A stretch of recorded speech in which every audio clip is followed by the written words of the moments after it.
Hello दोस्तों। आशा करते हैं आप स्वस्थ होंगे। तो चलिए अप्रैल महीने के करंट अफेयर देखना शुरू करते हैं। शुरुआत करेंगे मिर्चा चावल से। मिर्चा चावल को दिया गया है जीआई टैग। कहाँ से संबंधित है मिर्चा चावल? तो ये देखो, बिहार में जो पश्चिमी चंपारण जिला है वो उस क्षेत्र से संबंधित है मिर्चा चावल। मिर्चा चावल को जीआई टैग हाल ही में मिला है।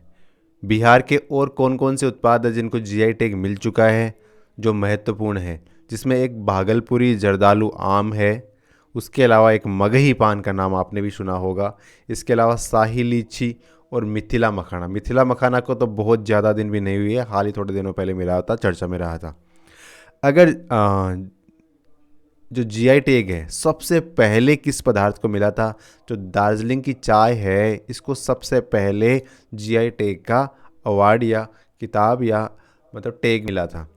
फ्रांस का सर्वोच्च पुरस्कार दिया गया है, किसको दिया गया है?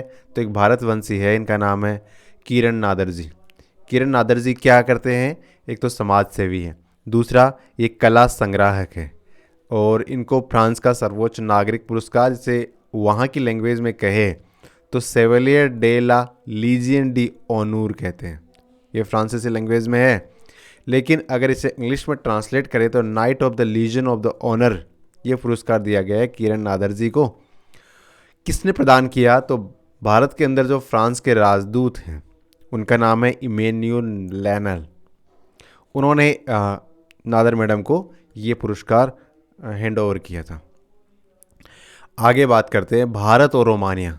इन्होंने अपना पहला रक्षा सहयोग समझौता किया है। भारत ने रोमानिया के साथ पहला रक्षा सहयोग समझौता किया है। अब रोमानिया के उप रक्षा मंत्री है सिमोना कोजोकारू और भारत के रक्षा सचिव है गिरधर अरमाने। इन्होंने दिल्ली के अंदर मुलाकात की और पहले रक्षा सहयोग समझौते पर इन्होंने हस्ताक्षर किए। कोजोकारू ने समझौते का महत्व बताते हुए कहा कि उनके सैन्य संबंधों को विस्तारित करने और विभिन्न क्षेत्रों के साथ मिलकर काम करने के अवसर प्रदान करने के आधार ये प्रदान करेगा। तो इससे यहाँ से क्या जिस्ट निकालेंगे, हम क्या सीख के जाएंगे कि भारत और रोमानिया ने अभी एक समझौता किया है और वो किस क्षेत्र से संबंधित है? रक्षा क्षेत्र से। और इस प्रकार का यह भारत और रोमानिया के मध्य पहला समझौता है। ठीक है, आगे चलते हैं। संयुक्त राष्ट्र सांख्यिकी आयोग, मादक पदार्थ रोकथाम में संयुक्त राष्ट्र एचआईवी एड्स कार्यक्रम, इनके समन्वयक बोर्ड का सदस्य चुना गया है। अब बात करेंगे, देखो ये संयुक्त राष्ट्र सांख्यिकी आयोग अलग है, मादक पदार्थ रोकथाम आयोग अलग है और संयुक्त राष्ट्र एचआईवी एड्स कार्यक्रम अलग है। इन तीनों संस्थाओं का सदस्य भारत को बनाया गया है। शुरुआत करेंगे हम संयुक्त राष्ट्र सांख्यिकी आयोग की। अब संयुक्त राष्ट्र सांख्यिकी आयोग की स्थापना की बात करें तो 1947 में इसकी स्थापना कर दी गई थी और वर्तमान में इसके 24 सदस्य हैं। कितने सदस्य हैं संयुक्त राष्ट्र सांख्यिकी आयोग के? 24 सदस्य हैं और 4 साल के लिए इसकी सदस्यता भारत के लिए, भारत की मतलब भारत के पास आई है। और भारत ने चीन को भी पीछे छोड़ दिया और इसके अंदर सदस्यता हासिल की है। देखो, बाकी कुछ देश ऐसे थे जिनको निर्विरोध चुना गया, लेकिन भारत को निर्विरोध नहीं चुना गया, बाकायदा वोटिंग हुई और इसमें चुनने के लिए टोटल 53 वोट्स थे, जिसमें से 46 वोट है वो भारत के पक्ष में गए और भारत को इसका सदस्य चुन लिया गया। अगर हम संयुक्त राष्ट्र एड्स कार्यक्रम समन्वय बोर्ड की बात करें तो इसका भी सदस्य भारत को चुना गया, बिल्कुल।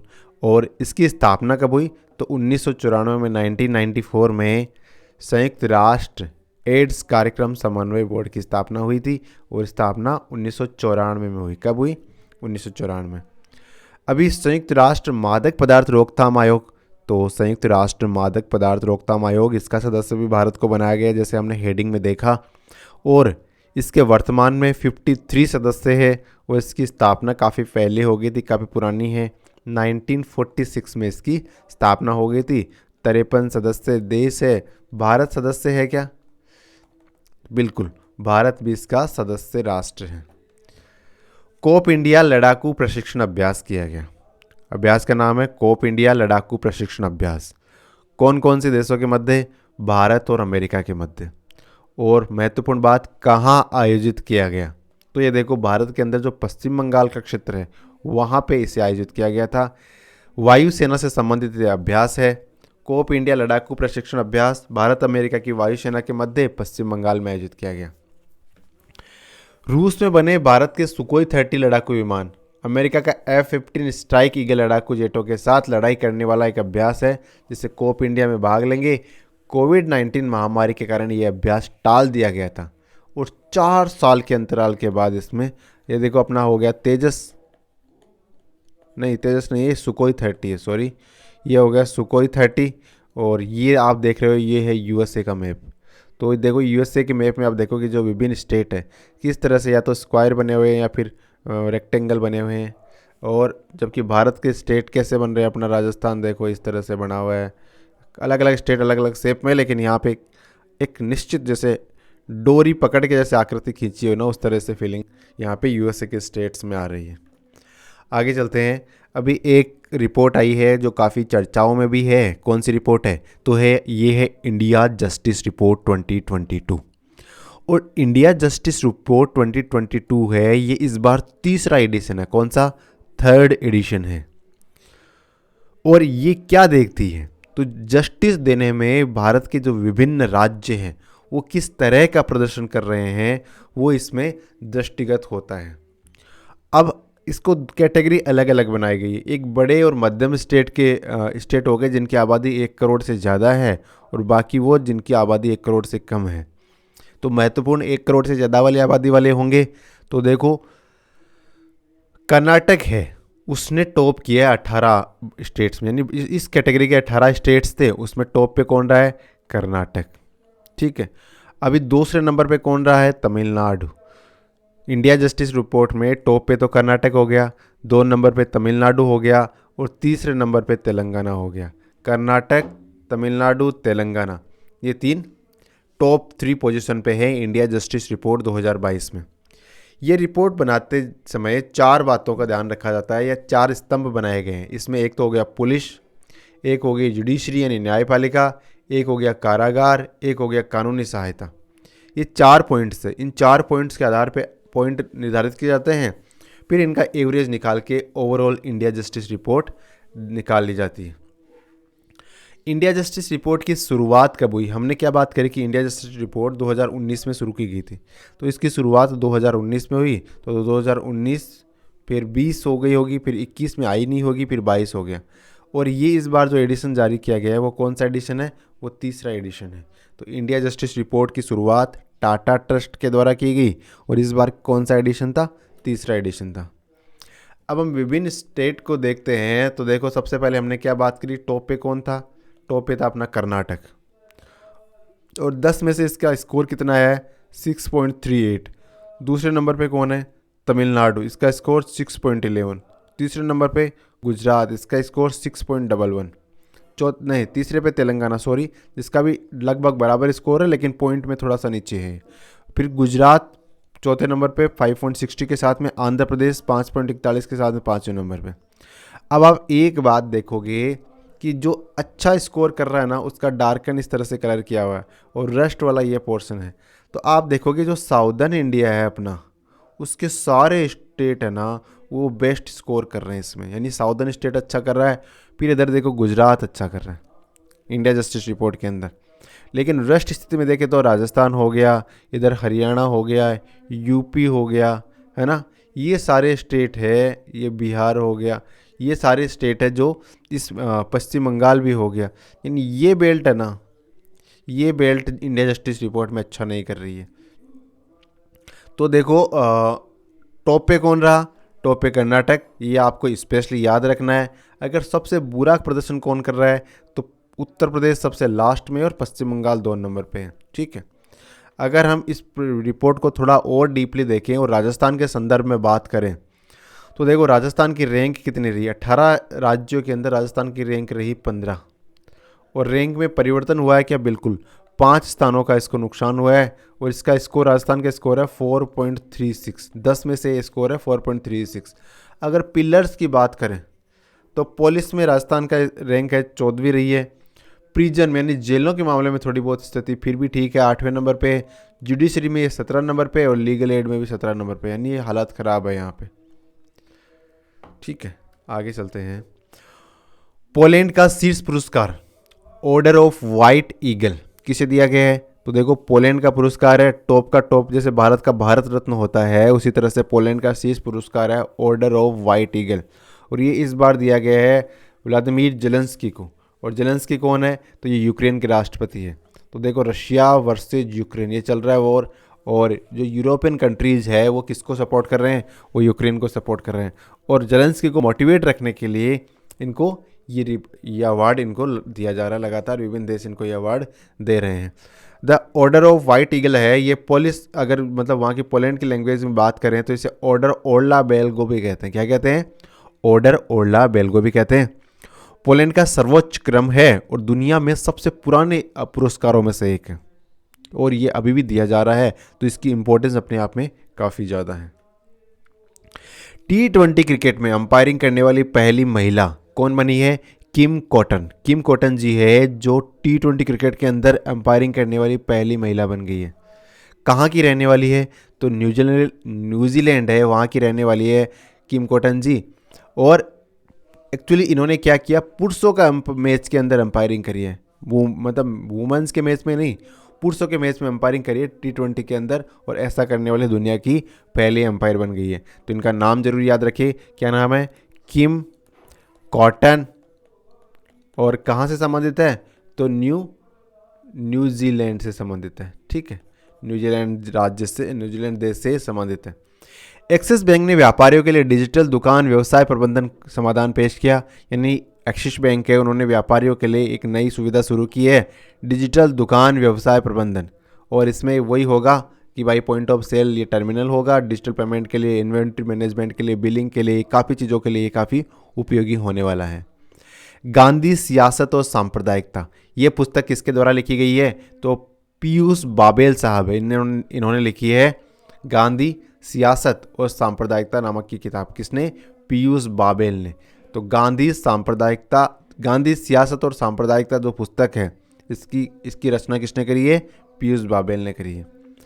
डिजास्टर रेजिलिएंट इंफ्रास्ट्रक्चर ICDRI 2023 पर 5वें अंतर्राष्ट्रीय सम्मेलन को मोदी साहब ने संबोधित किया, और उन्होंने कहा कि दुनिया में आपदाओं के प्रभाव को निपटाने के लिए एक एकीकृत दृष्टिकोण अपनाना चाहिए कि सारे लोग एक ही तरीके से बिहेव करें। अगर आपदाएं आए तो मतलब इन आपदाओं से बेहतर तरीके से निपटा जा सकता है। सम्मेलन उन्नत अर्थव्यवस्था और विकासशील अर्थव्यवस्थाओं, बड़े और छोटे देशों के रूप में एक महत्वपूर्ण मंच बनता जा रहा है। इंपॉर्टेंस इसकी बढ़ती जा रही है। देखो डिजास्टर तो छोटा देश हो चाहे बड़ा देश हो, कहीं भी आ सकता है। और इसकी थीम इस बार की रही थी delivering resilient and inclusive infrastructure. जो डिजास्टर रेजिलिएंट इंफ्रास्ट्रक्चर की जो बैठक हुई है, 5वां अंतर्राष्ट्रीय सम्मेलन हुआ है, इसकी जो थीम रखी गई थी वो क्या थी? Delivering resilient and inclusive infrastructure. पिछले साल इंफ्रास्ट्रक्चर रेजिलिएंट एक्सेलरेटर फंड की घोषणा की गई थी, यानी एक फंड बनाया गया था, उसका नाम रखा गया था इंफ्रास्ट्रक्चर रेजिलियंस एक्सेलरेटर फंड। इसकी घोषणा की गई थी, और इस $50 मिलियन के फंड ने विकासशील देशों के बीच अत्यधिक रुचि पैदा की।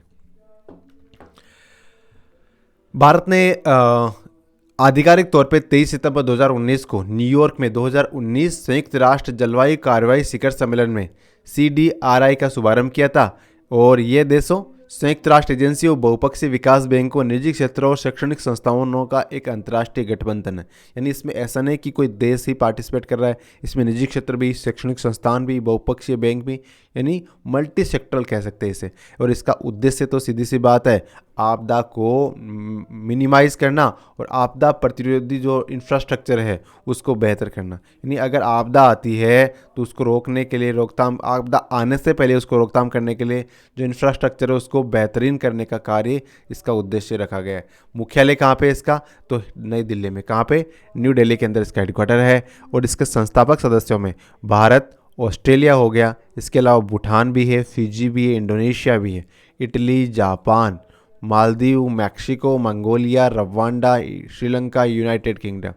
इस प्रकार ये 13 देश थे जो इसके इन संस्थापक सदस्य हैं डिजास्टर रेजिलिएंट इंफ्रास्ट्रक्चर के। DGNO महानिदेशक नेवल ऑपरेशन के रूप में पदभार ग्रहण किया किसने? अतुल आनंद ने। यानी नेवल ऑपरेशन के महानिदेशक किससे बनाया गया है? अतुल आनंद साहब जो आपके सामने दिख रहे हैं, इनको नेवल ऑपरेशन के महानिदेशक के पद पर नियुक्त किया गया है। मुंबई शहर को 50 फूड ट्रक मिलेंगे जो शहर के सभी 7 क्षेत्रों में 24 घंटे कार्य करेंगे। यानी मुंबई में जो जैसे इंदिरा रसोई कार्यक्रम है, उसी तरह से मुंबई के अंदर 50 ऐसे फूड ट्रक मिलेंगे। और जो 7 मतलब मुंबई के जो 7 सेक्टर अलग अलग बांटे हुए हैं, वहाँ पे इस प्रकार के इन मतलब जो ये ट्रक बनाए हुए हैं, इनको डिप्लॉय किया जाएगा, जहाँ पे व्यक्ति जाके खाना खा सकता है। सुगंधित चावल नागरी दुबराज को मिला जीआई टैग। कहाँ से संबंधित है नागरी दुबराज? तो ये छत्तीसगढ़ राज्य से संबंधित है। क्या है नागरी दुबराज? तो एक चावल की किस्म है नागरी दुबराज। इसके अलावा छत्तीसगढ़ राज्य के अन्य जीआई टैग की बात करें तो बस्तर डोगरा हो गया, बस्तर का काष्ठ शिल्प है उससे भी जीआई टैग मिला हुआ है, बस्तर का लौह शिल्प को भी मिला हुआ है, चांपा सिल्क को मिला हुआ है, साड़ी और जीरा फूल चावल भी इसके अंदर शामिल है। यानी इन बाकी पदार्थों को भी मिला हुआ है।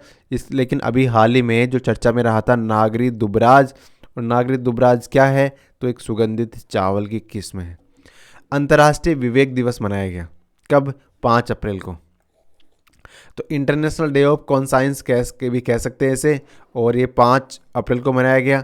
और इसका उद्देश्य यानी इस बार की जो थीम रखी गई है वो क्या रखी गई है? Building a culture of peace. अंतर्राष्ट्रीय विवेक दिवस 2023 की थीम है building a culture of peace. और विश्व स्वास्थ्य दिवस ही हाल ही में मनाया गया, क्योंकि अप्रैल का महीना चल रहा है, तो 7 अप्रैल को विश्व स्वास्थ्य दिवस मनाया गया। कब? 7 अप्रैल को। और इस बार की जो थीम है विश्व स्वास्थ्य दिवस की वो क्या रखी गई है? Health for all. बहुत ही शानदार बेहतरीन थीम रखी गई है। 1948 में विश्व स्वास्थ्य संगठन WHO ने प्रथम बार विश्व स्वास्थ्य सभा का आयोजन किया था। और सभा ने 1950 में प्रत्येक वर्ष 7 अप्रैल को विश्व स्वास्थ्य दिवस के रूप में मनाने का निर्णय लिया। विश्व स्वास्थ्य दिवस WHO की स्थापना को चिन्हित करने के लिए आयोजित किया जाता है। और संगठन द्वारा हर साल वैश्विक स्वास्थ्य के लिए महत्व के विषय पर दुनिया का ध्यान आकर्षित करने वाले अवसर के रूप में इसे देखा जाता है। तो अगर वर्ल्ड हेल्थ ऑर्गेनाइजेशन की बात करें तो हेडक्वार्टर आपको पता ही है जिनेवा के अंदर है। स्थापना इसकी 7 अप्रैल 1948 को हुई। और इसकी WHO की स्थापना तिथि के रूप में ही विश्व स्वास्थ्य दिवस भी इसी दिन मनाया जाता है। और इसके फाउंडर कंट्रीज कौन थे WHO के? तो यूएस तो था ही, ब्राज़ील भी था, तुर्की भी था, ऑस्ट्रेलिया और मैक्सिको, ये WHO के संस्थापक सदस्यों में शामिल थे। द्रौपदी मुर्मू जी, इन्होंने हाल ही में ये आसाम की यात्रा पर गए थे और इन्होंने वहाँ पे एक उत्सव की शुरुआत की। कौन सा उत्सव? गज उत्सव। और कहाँ पे शुरुआत किया? तो काजीरंगा राष्ट्रीय पार्क है वो कहाँ पे? आसाम के अंदर है। वहीं पे उन्होंने गज उत्सव का शुभारंभ किया। वहीं एक गज उत्सव का नाम आता है तो हमारे मन में प्रोजेक्ट टाइगर नहीं, प्रोजेक्ट एलिफेंट का भी नाम आता है। देखो प्रोजेक्ट टाइगर को भी अभी 50 साल पूरे हुए, तो मोदी साहब ने एक रिपोर्ट जारी की है जिसके अनुसार 3167 टाइगर भारत में हो गए हैं। लेकिन यहाँ पे हम बात कर रहे हैं प्रोजेक्ट एलिफेंट की। तो प्रोजेक्ट एलिफेंट की शुरुआत 1992 में की गई थी। और कर्नाटक के बाद असम में हाथियों की सर्वाधिक आबादी है। यानी सबसे ज़्यादा तो आबादी कर्नाटक में है। कहाँ पे? हाथी सर्वाधिक कर्नाटक में। और दूसरे नंबर पे कौन आता है? जो असम स्टेट है अपना, वो हाथियों की आबादी के मामले में सेकंड नंबर पे है।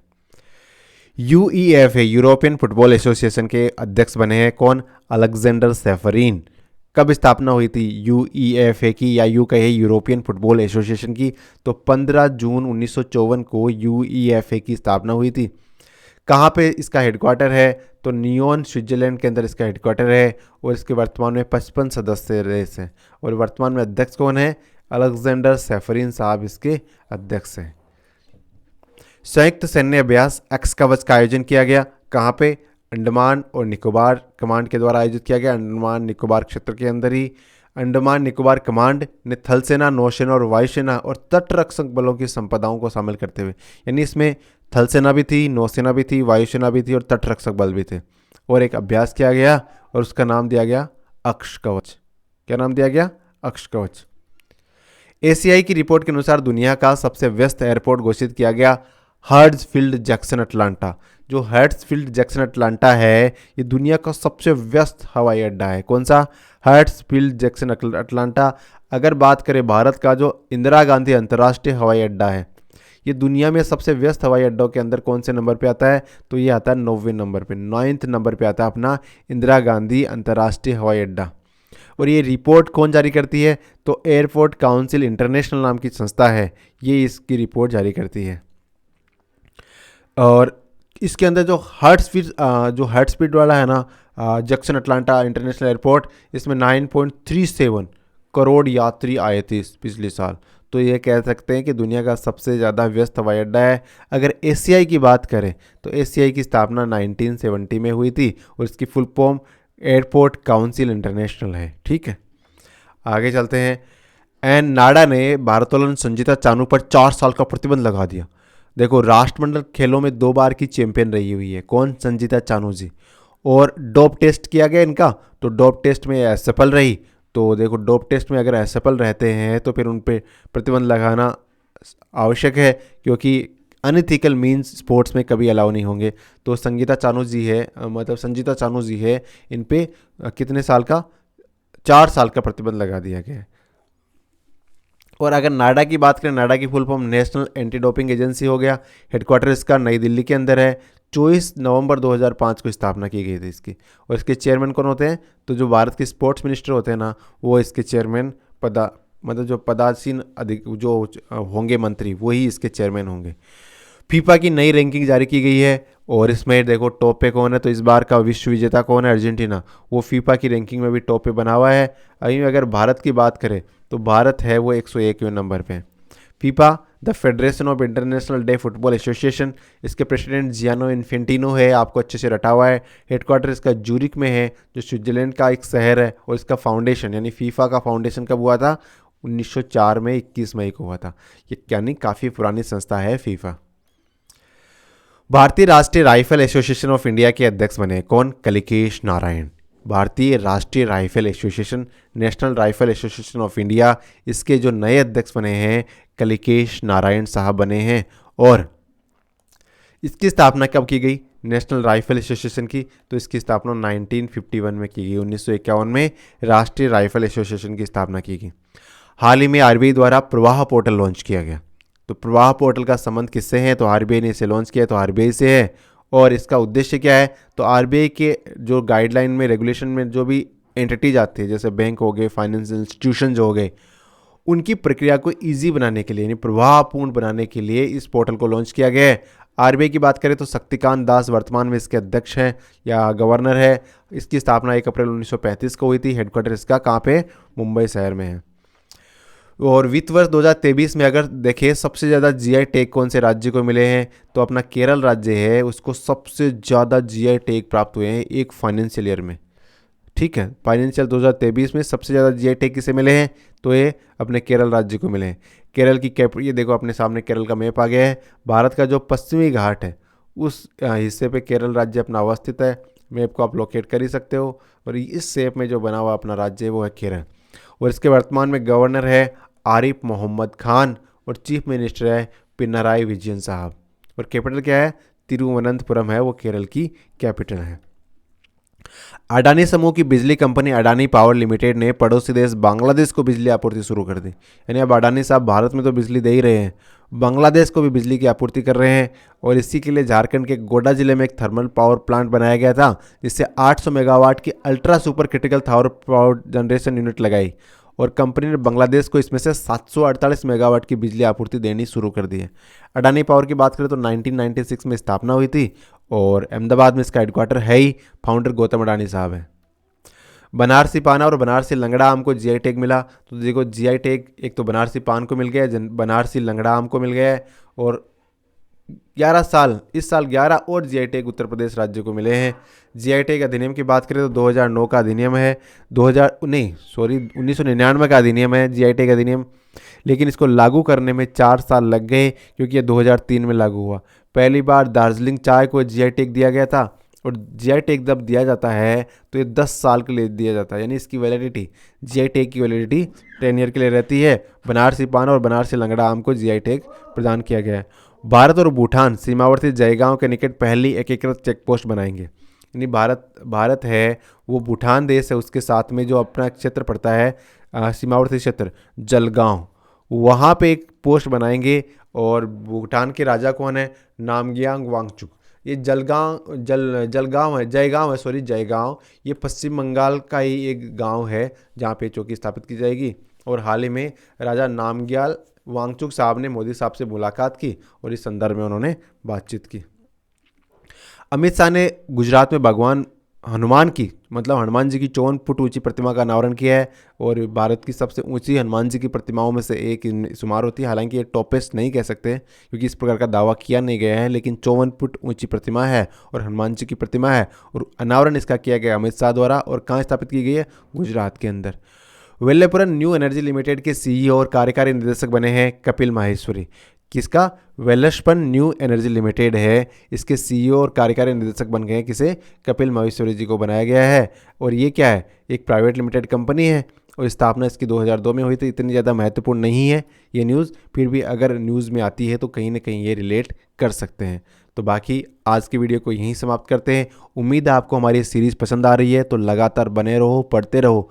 साथ ही अगर आप EORO की तैयारी कर रहे हो तो मुलान एकेडमी ने एक शानदार टेस्ट सीरीज लॉन्च की है नॉमिनल सी फीस पे, तो आप ज़रूर ज्वाइन करें और आपकी तैयारी को ट्रेस करते रहें कि कहाँ तक आपकी तैयारी पहुँच चुकी है। Thank you friends.